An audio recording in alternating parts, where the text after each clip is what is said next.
Hello friends, good afternoon সবাইকে। এ দেখো তো তোমার দাদাভাই আমাকে বেটে দিচ্ছে, দেখেছো? এ ডাল বেটে দিবে, এই পাতাটা বেটে দিবে, তারপরে যে মশলা ডালে বড়ার জন্য মশলা করবো যে যেগুলো, এগুলো তোমাদের দাদাভাই আমাকে বেটে দিয়েছিলো। আর আমি এদিকে মানে রাঁধতেছিলাম। এই যে তিত করলা, আলুগুলো, তিত করলা, মিষ্টি কুমড়ো এগুলো ভেজে নিয়েছি। আলু মানে ডালের বড়ার জন্য ডালের বড়া ভেজেছি, ডালের বড়ার জন্য আলুগুলো কেটে রেখেছিলাম, সেগুলো ভেজে নিয়েছি। তো এদিকে তোমাদের দাদাভাই আমাকে মানে সব বেটে দিয়েছিলো। আমার আজকে বাটতে লাগেনি কিছুই। তাই সুন্দর করে দেখো লাল লাল করে আলুগুলো ভেজে নিয়েছি, ডালের বড়াগুলো ভেজে নিয়েছিলাম। ওগুলো ভাজা হওয়ার পরে সুন্দরভাবে এই যে তিত করলা, মিষ্টি কুমড়ো এগুলো কাঁচা লঙ্কা দিয়ে হলদি লবণ দিয়ে সুন্দরভাবে ভেজে নিয়েছি। তা আজকে দুপুরে কার কী ঘরে মেনু চলছে একটু বলো, কমেন্ট করে, আমিও জানতে চাই। আর পারলে একটু লাইক করে দিও, কমেন্ট করে জানাবে।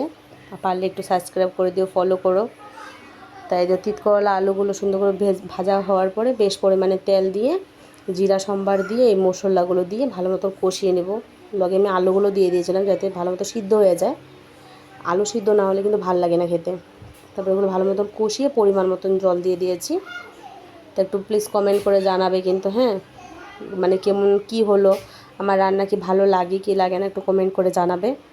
তারপরে তো বড়াগুলো যে ভেজে রেখেছিলাম, তো বড়াগুলো দিয়ে দিচ্ছি। আর বড়ার তরকারিটা খেতে কিন্তু দুর্দান্ত হয়েছিলো, কিন্তু পুরো মাংসের মতন হয়েছিলো, খেতেও খুব টেস্টি হয়েছিলো।